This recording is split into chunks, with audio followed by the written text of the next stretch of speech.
Hola, bienvenidos a una emisión más de Lo que eleva. Hoy vamos a abordar una temática que es a modo de pregunta. ¿Rapto secreto o aparición pública? ¿Alguna vez te preguntaste si Jesús va a raptarnos, si Jesús va a venir como un ladrón en la noche, como dice su palabra, y nos va a secuestrar?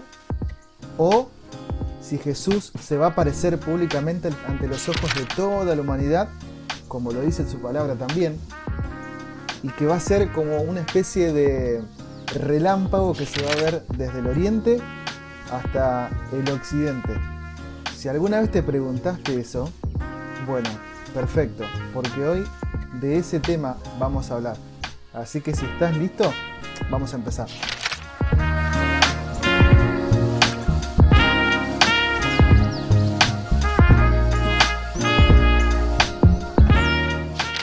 Ok, vamos a arrancar. Pero antes, quiero leerte un versículo muy importante que yo lo uso como referencia cada vez que escucho una prédica, cada vez que escucho una enseñanza, cada vez que participo de algún curso o aún cuando he hecho alguna materia en el Instituto Bíblico. Yo he estudiado algunos años en el Instituto Bíblico Río de la Plata y después también en institutos externos, acá en mi ciudad San Nicolás. Pero varios profesores nos han dicho siempre: siéntense a estudiar, no crean todo lo que nosotros les enseñamos, siéntense a estudiar ustedes. Y es el mejor consejo que un pastor, que un maestro, que un profeta, que un apóstol, que un evangelista te puede dar. Sentate a estudiar, sentate a ser adiestrado, sentate a ser enseñado por el Espíritu Santo. Solo, en tu cuarto, donde sea que tengas tu lugar de estudio, sentate, lee la palabra, orá y deja que el Señor te vaya mostrando lo que Él te quiere mostrar. Obviamente, hoy contamos con un montón de cosas, con un montón de recursos para interpretar la Biblia. Pero tenemos que tener mucho cuidado porque la palabra dice que nuestro corazón es engañoso. Y a veces yo puedo tomar verdades de la palabra y filtrarlas según mi corazón, según mi estado de ánimo, según lo que yo ya creo. Y eso es muy peligroso. Una vez hablé con una persona muy importante, no voy a decir de dónde, ni cuándo, nada, y hablamos sobre este tema, y esa persona me dijo: a la Biblia cada uno la interpreta como quiere. Y eso, queridos amigos, es totalmente erróneo y súper peligroso.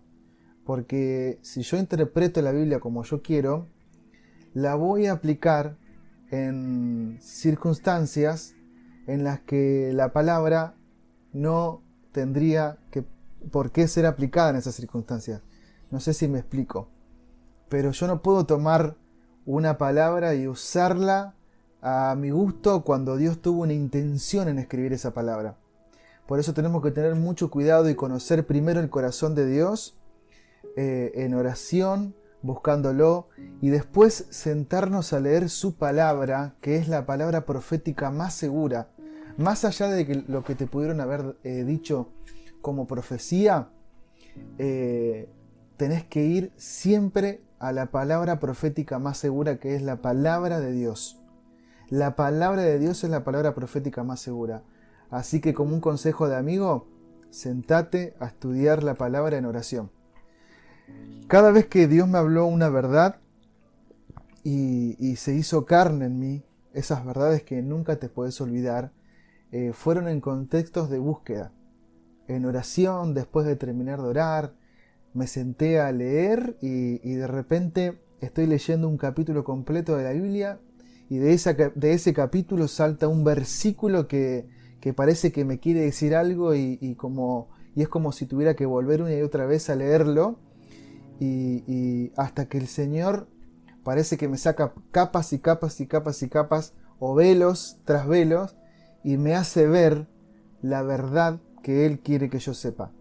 Entonces, Es muy importante que nosotros hagamos eso. Fíjense lo que dice Hechos 17, 10 al 11. Esto ya lo he compartido en otras oportunidades, en publicaciones, en las descripciones o en otros videos. Dice Hechos 17, 10 al 11. Al llegar la noche, los seguidores de Jesús enviaron a Pablo y a Silas a la ciudad de Berea. Cuando ellos llegaron allí, fueron a la sinagoga. Los judíos que vivían en esa ciudad eran más buenos que los judíos de Tesalónica. Escucharon muy contentos las buenas noticias acerca de Jesús y todos los días, escuchen bien, y todos los días leían la Biblia para ver si todo lo que les enseñaban era cierto. Y yo creo que la misma actitud que tenían los de Berea, esa ciudad donde había judíos también, y eran enseñados por Pablo y Silas, o sea, tenían un maestro impresionante que era Pablo, un tipo que sabía la ley completa.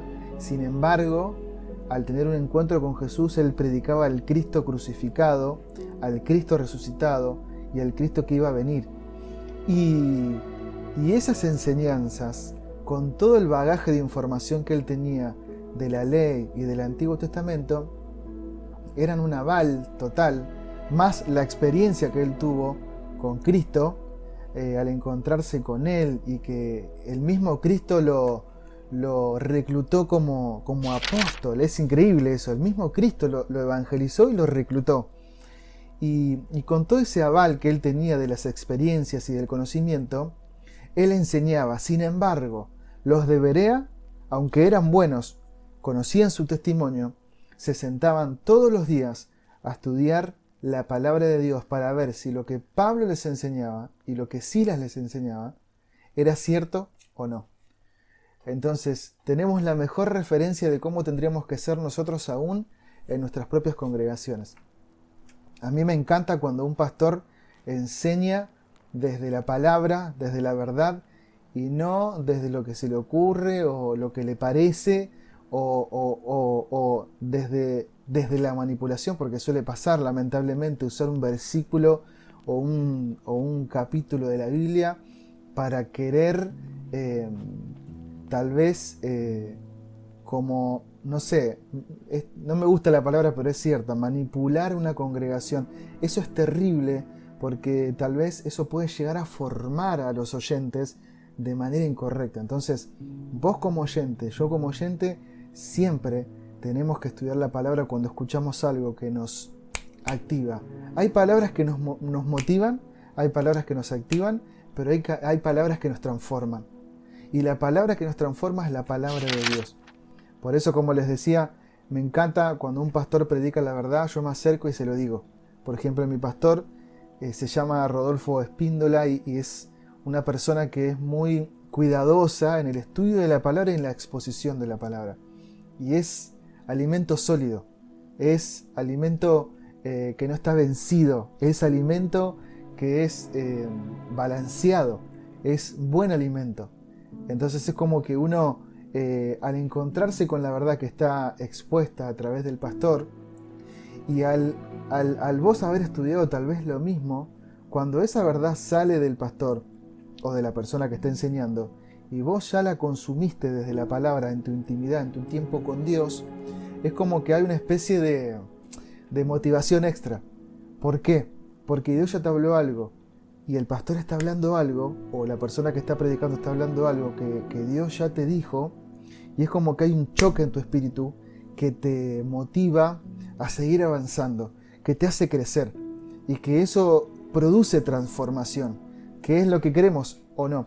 La palabra de Dios nos dice que cuando nos encontremos con Jesús, cuando Él venga a buscarnos, lo primero que Él va a hacer es transformarnos, como dice la palabra.